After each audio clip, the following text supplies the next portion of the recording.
Partiu Band News FM. Com André Coutinho.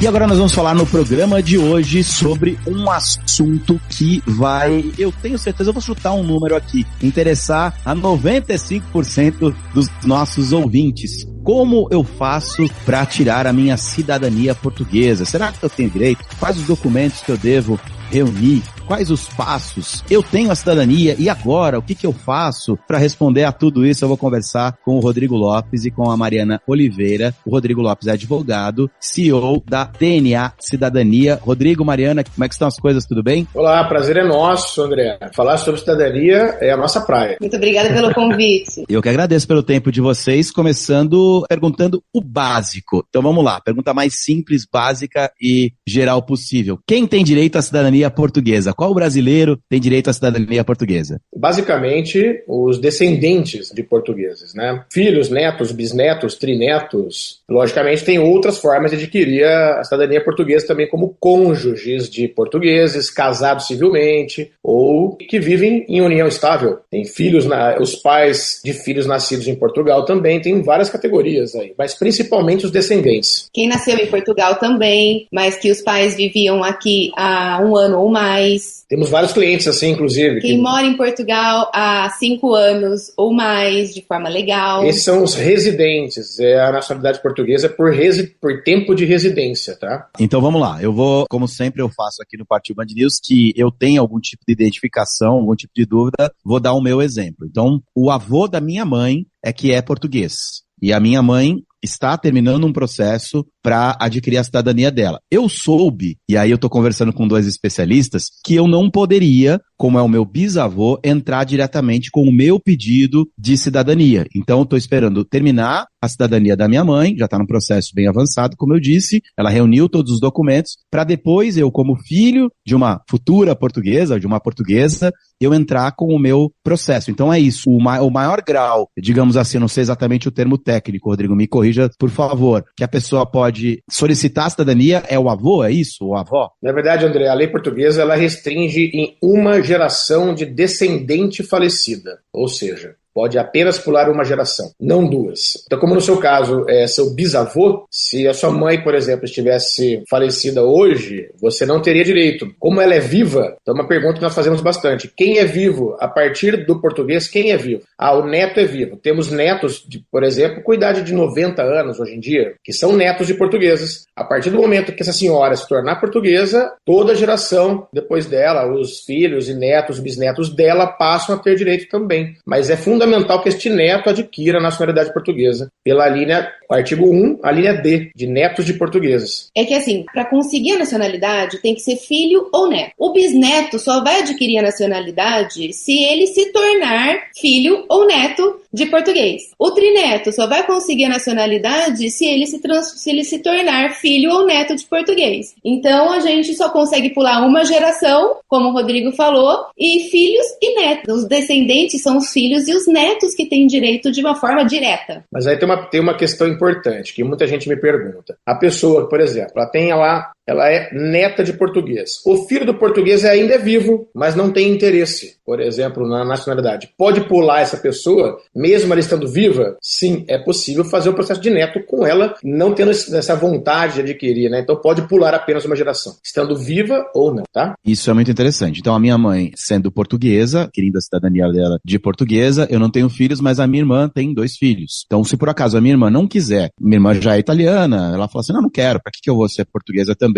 E aí os meus sobrinhos, sendo netos da minha mãe, que é portuguesa, eles podem adquirir a cidadania normalmente, é isso, né? Neste caso, como são menores de idade, tem que ter assinatura de ambos os pais. Mas claro, quando eles forem adultos, etc e tal, eles já podem. Então acho que isso já ficou muito claro para os nossos ouvintes, quem tem o direito à cidadania portuguesa. Agora acho que a segunda pergunta que as pessoas devem estar se fazendo é, como é que eu posso descobrir se o meu bisavô, tataravô, ou trisavô, né, como a gente diz, são portugueses. Como é que eu descubro? Porque, eu ouvi dizer que são, mas eu não tenho muita certeza. Acho que essa é uma das partes um pouquinho mais complicadas, não? Eu acho assim, as pessoas devem conversar primeiramente com os mais velhos da família. Isso é a parte fundamental, é você conversar com todos, unir a família e começar a perguntar. Mesmo assim, se não souber, é o que nós fazemos, é fazer a investigação genealógica e começar a buscar a documentação de todos da família, que parece uma coisa simples, mas não é, dá muito trabalho, porque muitas pessoas que circulam pelo território brasileiro, né, elas começam a vida lá atrás,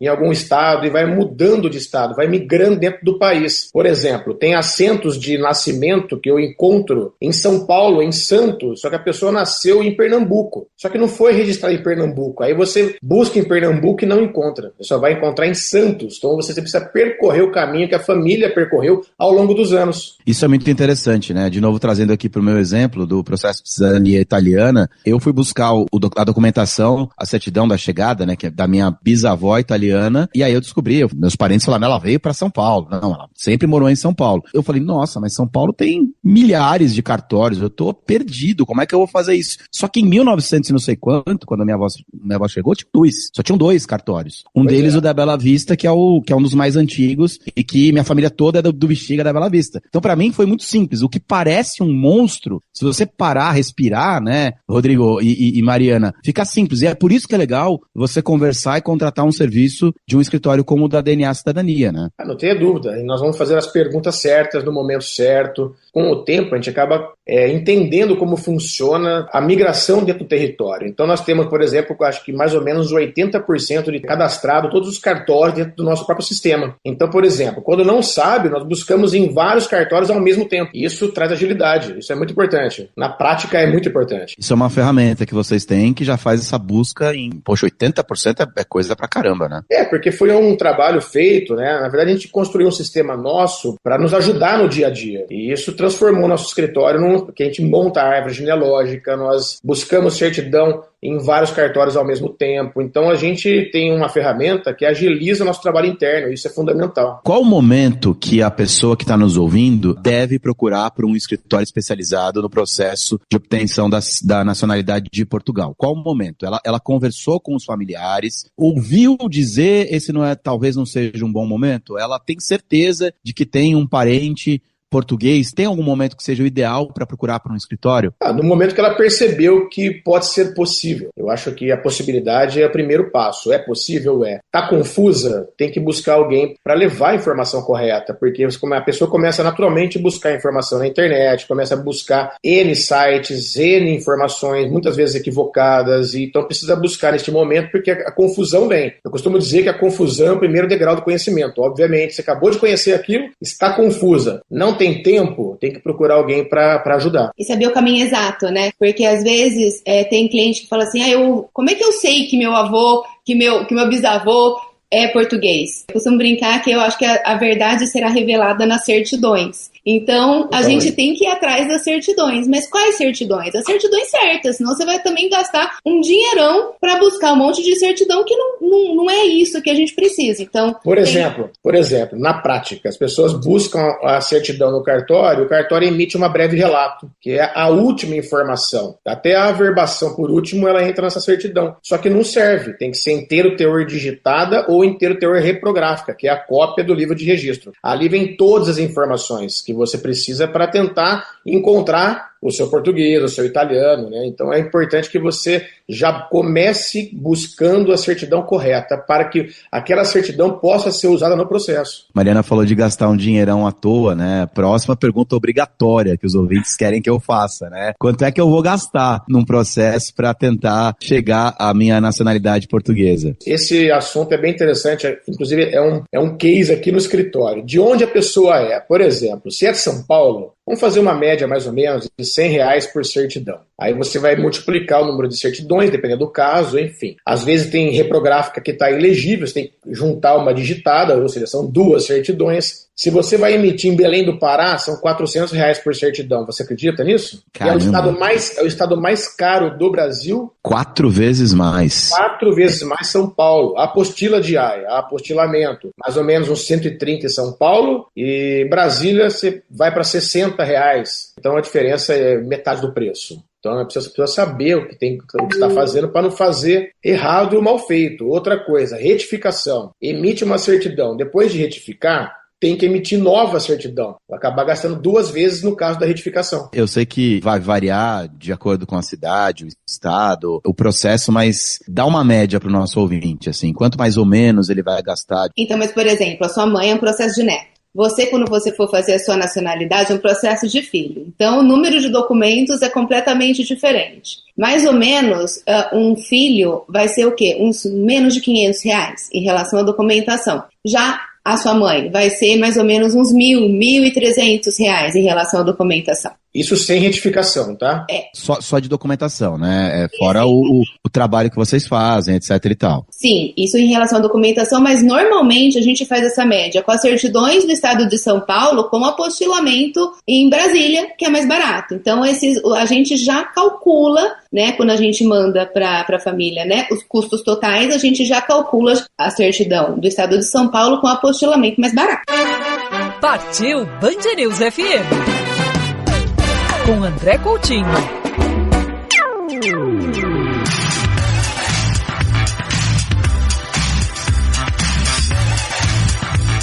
De volta com o nosso programa de hoje, de volta com um assunto que está bombando aqui entre os nossos ouvintes. Estamos falando sobre o processo de obtenção da cidadania portuguesa. Estou conversando com Rodrigo Lopes e Mariana Oliveira, da DNA Cidadania. A gente falava no último bloco sobre preços, quanto que a pessoa vai gastar. Uma outra dúvida é, quanto mais pessoas entrarem, por exemplo, vou de novo, perdão aqui para os nossos ouvintes, dar o meu exemplo aqui. Tenho 2 irmãos. Se a gente entrar, todo mundo, contratar a DNA Cidadania, os 3, para vocês cuidarem do nosso processo, vai ficar um pouco mais em conta ou o valor é totalmente individualizado? O valor é totalmente individualizado, mas, por exemplo, vamos supor que você já tivesse nos contratado para fazer o processo da sua mãe e depois de vocês 3. Então, esses custos totais do processo da sua mãe poderia ser dividido entre vocês 3. Entenderam? Os custos comuns, né? Por quê? Porque é um processo anterior ao processo de vocês que vai beneficiar toda a família. Ah, entendi. O processo é o mesmo, né? O processo é o mesmo, então esses custos, claro, os custos dos documentos, obviamente, que cada um vai ter o seu, né? Mas o processo é o mesmo, então isso é muito interessante. Tem também uma outra questão. Por exemplo, vamos supor que a sua mãe tivesse irmãos e que a gente fosse fazer o processo de 2, 3, 4 irmãos netos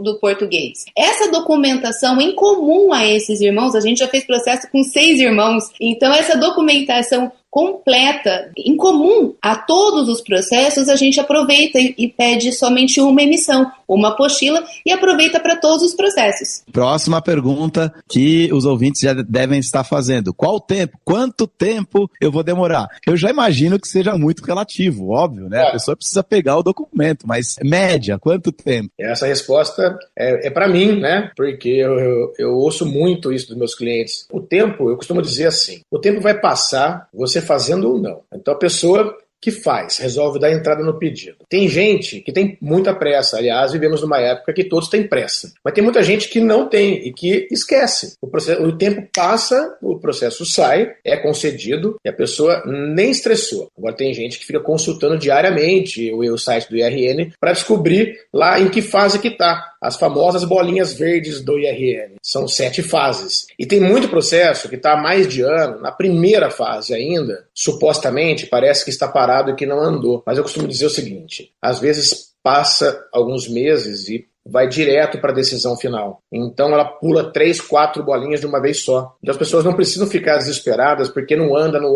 De repente passa a andar. Obviamente temos que levar em consideração o quê? Poucos funcionários e uma alavanche de processo. Físico, agora tem os online. Né? Os online agora, que eu tenho vários processos protocolados já, que é uma coisa importante dizer que as senhas de acompanhamento são fornecidas rapidamente, o que ajuda no estresse das pessoas que estão querendo consultar o processo.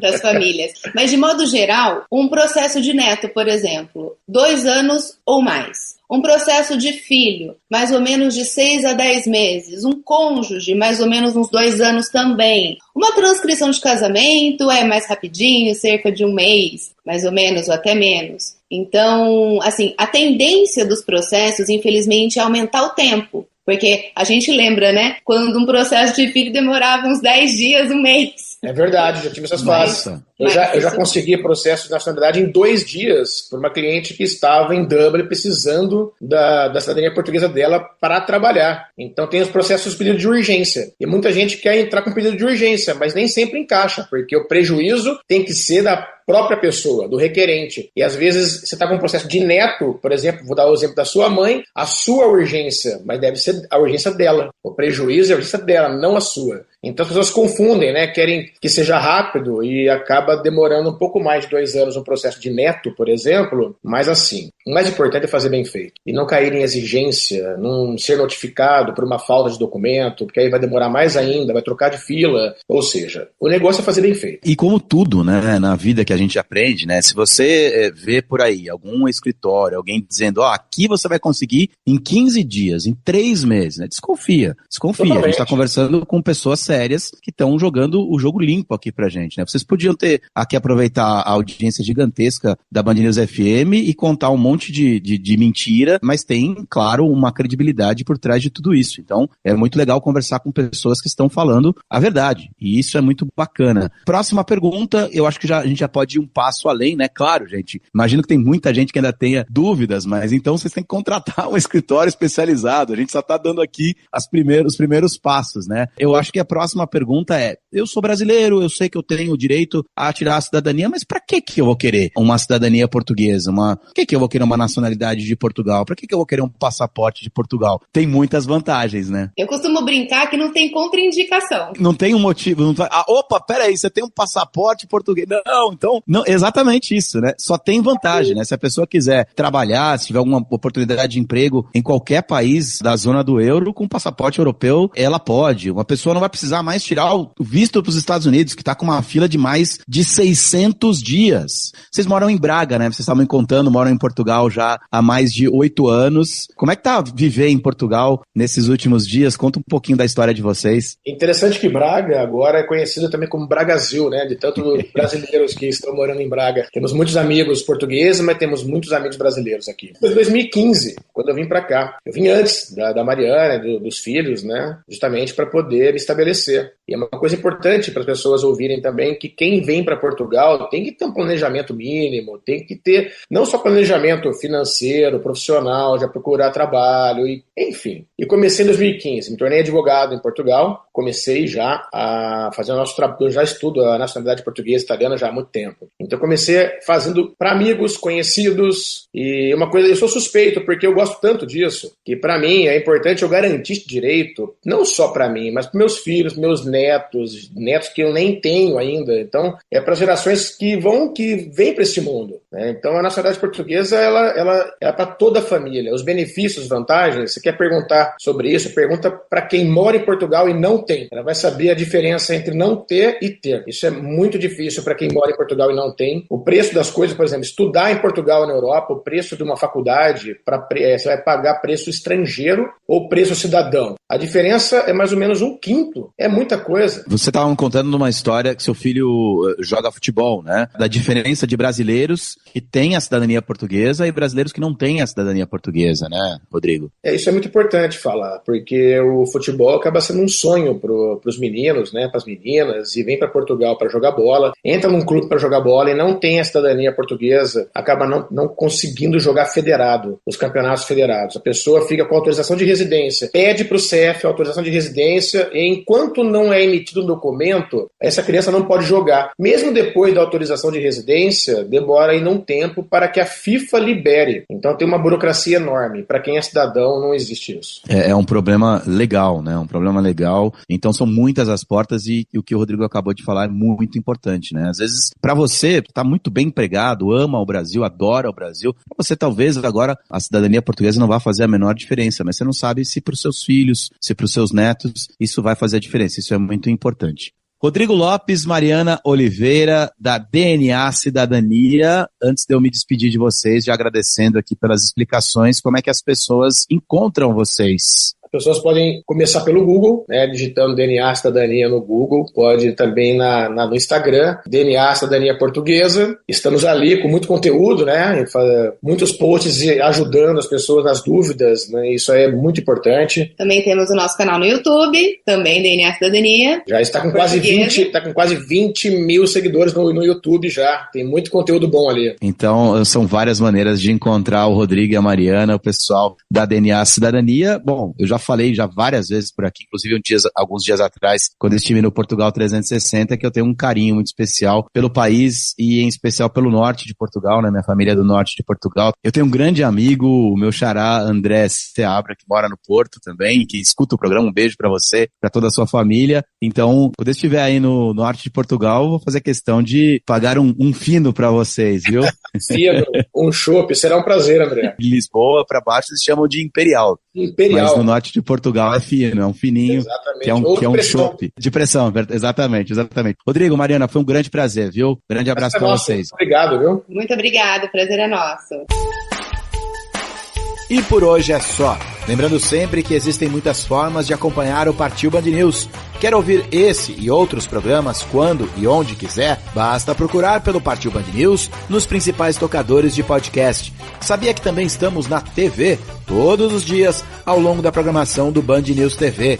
Tem Partiu no YouTube, lá no canal da Band News FM, que tem mais de 2 milhões de inscritos.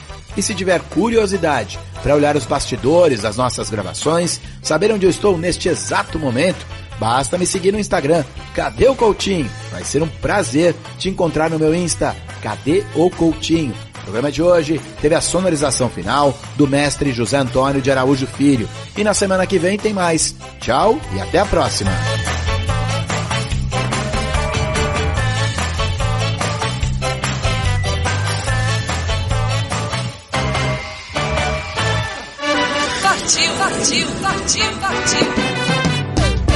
Partiu Band News FM.